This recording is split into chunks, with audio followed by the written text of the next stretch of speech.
Alright, so next we're going to talk about the colors interface. Now, the colors interface is going to be selected by tapping the little circle at the very top right corner of our canvas. That's going to open our colors menu.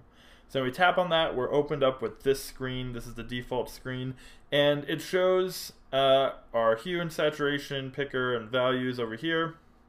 Okay, and it also shows, if you see right next to the word color, we'll make it a different color so it's a little bit more apparent. You can see the original purple color we picked and the new green color. Now that purple color is our previously selected color and the green color is the new color.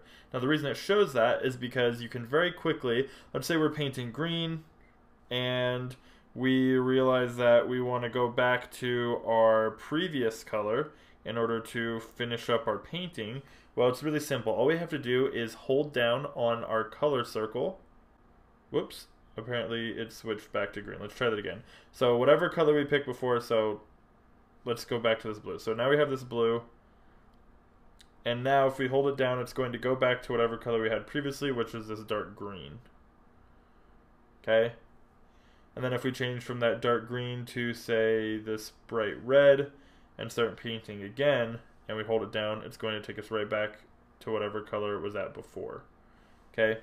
Now on top of that, Procreate makes it really simple to use the eyedropper tool to pick colors. So let's say we wanted to go back to this exact shade of blue that we had before. All we have to do is hold down on our canvas.